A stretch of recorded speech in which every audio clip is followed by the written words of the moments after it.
The Challenge of the Yukon. On, King!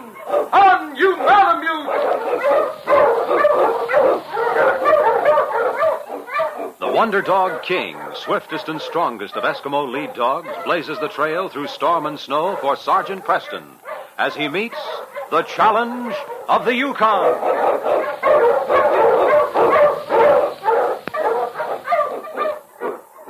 Sergeant Preston was typical of the small band of Northwest Mounted Police who preserved law and order in the new Northwest country, where the greed for wealth and power led to frequent violence and bloodshed. But in spite of the odds against them, Sergeant Preston and his Wonder Dog King met that challenge, and justice ruled triumphant.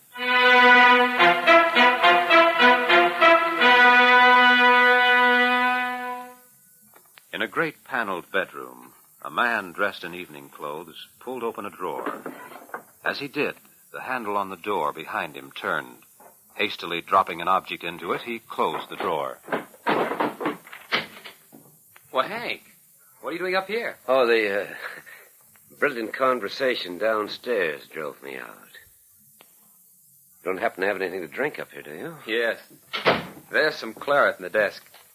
I thought you were doing pretty well with the punch. That stuff, much too weak for my taste. So's claret, for that matter. Well, I may as well go back down. Dad sent me looking for you. Probably wants me to request the pleasure of the next waltz with dear Lady Tamerlane. Don't let those diamonds she's wearing blind you. Personally, I think she's got her cap set for Dad. Absent-minded Dad being bullied by that armada. No, I can't see it. She'd even invade his study and get rid of his collection of knives and daggers. What'd you think of him parting with those two stilettos? The pair he split to give each of us one? Promise me that you'll always keep these, he says. Rot. It isn't rot. There's some sort of a superstition connected with them. Good luck and all that to the one who possesses them. I'm going to open a window. More likely death to the enemies of those who possess them. Personally, I should hate to be found with one of those mean-looking things in my back. Why they should be so important to him, I don't know. Well, that collection he has in this house is his world. He loves every stone in the place. And I don't wonder. Come here, Hank. Look. Even a party's better than looking at a sight I've already seen too much of. No, thank you. You don't see very much of it. You're at home often enough. Too much of that London life, my boy. Not good for you. You think like Dad, I suppose, that I should stay here and just become part of the landscape. Part of the landscape, rot. All of this is going to be yours one of these days. Well, I could use an advance on it now. The old man won't come across with another shilling. Oh, so this is where you are. Oh, I say, Dad. We were coming right down. Well, I came up myself. My word, you've no idea what just happened. Lady Tamerlane's diamond necklace. What about it? It's disappeared. I suppose you'd say it's been stolen. She never missed it until a few minutes ago. So, naturally, all the usual things will be done. Imagine, here, my guest being searched. Why, that's fantastic. Who here That's just what I said, my boy. But the fact remains, she wore it this evening, and now it's gone. However, we're wasting time. Oh, Edward, that window, such a draft. I forgot. You don't like fresh air. I'll close it, and we'll be on our way downstairs. I suppose we'll be searched with the guests. Yes, of course. Beastly business, all very disturbing. I don't seem to have a handkerchief. Oh, dear, that man Parsons. Edward, where are your handkerchiefs? In the top drawer there, Dad. I'll get you one. Nonsense. Can get it myself. No, wait, Dad. I'll get it for you. Aha, so my oldest son can speak. No, never mind. I'll get it myself. Edward. There should be some in there. Yes, there are. But this is also in there. The Tamerlane necklace. Edward. But how did it get there? How? It's very obvious how it got there. As the three men stood facing each other, Edward looked at his brother. He waited for him to speak. But when he remained silent, Edward realized he did not intend to tell the truth. I don't know what the explanation for this could be, but I want to give you a chance to say something. I suppose there's nothing to say, sir. The incident with the Tamerlane necklace created tension it was impossible to ignore, though it was returned with plausible explanation. After a few days' hesitation, Edward, the youngest son of the Duke of Burlington, left his home and his father. and England, which he loved so greatly.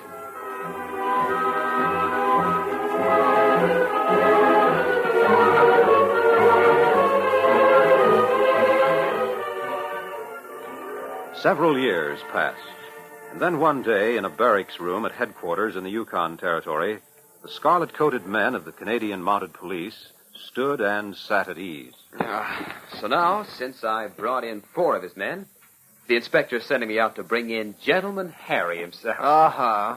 And I guess Bill Preston's just going along to assist you. Yes, remember, Ed. He's got 3 stripes on his sleeve to your 2. But the record he's got behind him, it'd take the rest of us 50 years to beat. Maybe. I guess that dog of his goes along, too, eh? Well, did you ever see him move out of headquarters minus, King? Dogs are dogs. One's as good as the next for my money. For yours, maybe. But not for Bill's. Well, he'd trust King with his life any day. You know, that's the difference in the 2 of you, Ed. You don't trust anybody or anything, do you? That's why I joined the Mounties, my friend. Neither dog nor man knows any loyalty when you come right down to it. This will be the first time I ever worked with anybody on a case. And certainly the only time I ever want to work with a dog. Well, I'll see you fellas in a couple of days. So long. Goodbye. Good Lots luck. of luck. There goes a cocky kid. Yeah, he's cocky, all right. I have a hunch that's why the inspector put him to work with Preston on this case. Figured he could learn something he'd never get any other way. Either that or knock him down a couple of pegs. Oh, I don't know. Before he got his corporal stripe, he was a regular fellow. Instead of putting it on his sleeve, maybe it should have gone into his hatband. No, he's got a funny outlook on life, Paul. As if the world's against him and he doesn't really believe in justice. An odd thing to say about a Mountie, isn't it? Well, I wish him luck. I've heard about this gentleman, Harry. And he's certainly being optimistic if he expects to be back here in a few days. You forget he's working with Preston.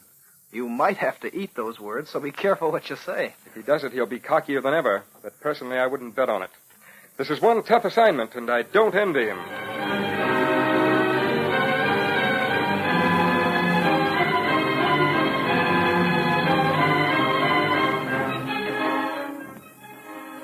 The 2 Mounties traveled for several days, finally reaching the hill country.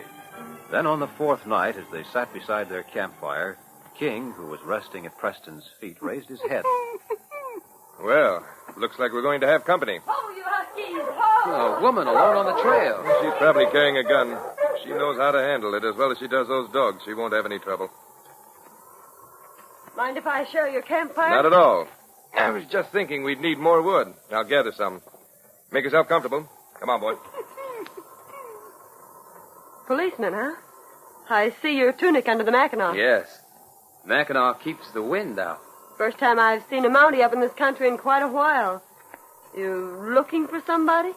Yeah. Ever know a man named Gentleman Harry? Well, I've heard of him. He's a man nobody wants to know. Well, I'm going to turn in. I've got to be on the trail early tomorrow morning. Good night. Good night, ma'am.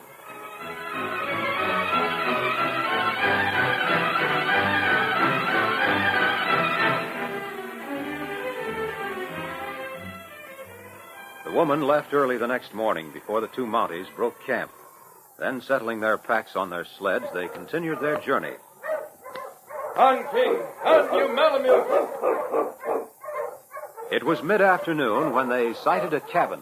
Well, Sergeant, what's our next move? I don't know yet, except that we'll keep our eyes open and our mouths shut. So far, no one in this part of the country knows why we're here. Wearing these Mackinaws over our tunics, nobody would take us for Mounties. Then you didn't want anyone to know why we're here? Word of mouth travels fast anywhere, Ed. The Yukon is no exception. If this gentleman Harry had any inkling of our presence, we'd... What the... Oh, you Mounties! Oh! They're firing at us from the cabin. King, over toward the rocks, boy. You, Ed, see that the dogs are out of line of fire. Yeah. No, King, you stay here. Whoever's behind that gun means business, and I suspect it's the man we're after. Ed! Ed! Of all the... circling around at the back of the cabin.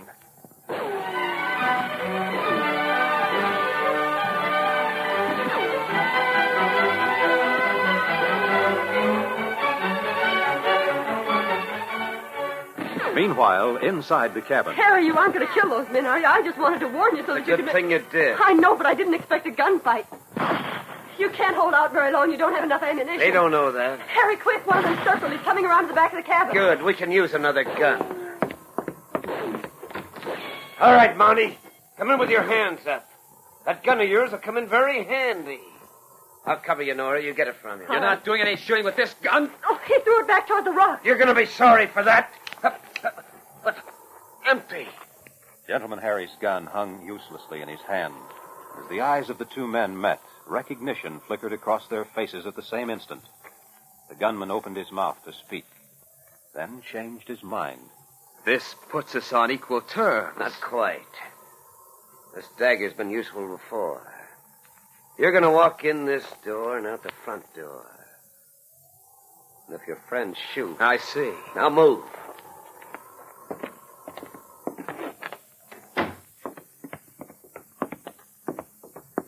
Out the front door. Open it, Nora. All right. Start walking toward the rocks, and remember, I'm right behind. You needn't remind me. The point of that dagger's all that's necessary. You're not going to get away with this. No. Your friend's coming out from behind the rocks. We'll soon see. Hey! Go on, shoot, Sergeant. Shoot, and this Mountie dies first. This woman is the one who stopped by our campfire last night. And I told her who we were looking for. If it weren't for me, we wouldn't be trapped. So go on, shoot. Evidently, the sergeant thinks more of your life than you do. I think we'll be able to strike a bargain with him. Gentleman Harry, huh? Well, what do you plan to do? To take your sleds and make a getaway. You put your gun on the sled. My wife will go over and get it and cover you both while we get a start. From there on, let's say the best team of dogs wins. We have a sled at the back of the cabin. You'll have to harness the dogs before starting. So with the time we'd gain... Yes? His gun is useless, Sergeant. No ammunition. Once he gets ours, it won't be a matter of the best team of dogs winning.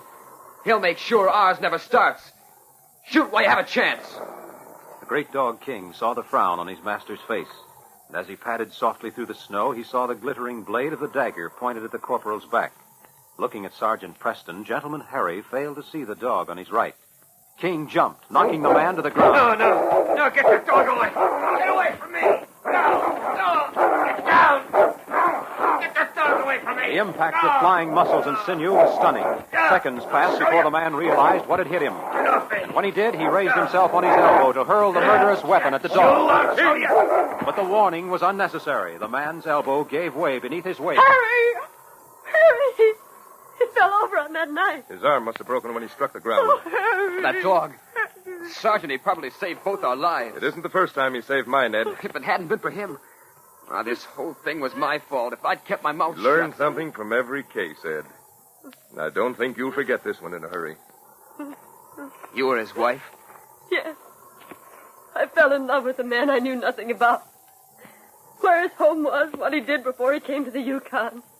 I'm not excusing myself. I knew he was an outlaw, all right, running away from the law. That's why I came up here. Gentleman Harry. An odd-looking dagger, isn't it? I've never seen one like it. Have you, Ed? Yes, I've seen one like it, Sergeant. I have the mate to it. Preston looked at the corporal, but the young man's eyes were on the killer sprawled in the snow. And as the sergeant studied the expression on Edward's face, he realized that there was more to this case than he knew, more than he would ever know. Yes, fella. The case is closed.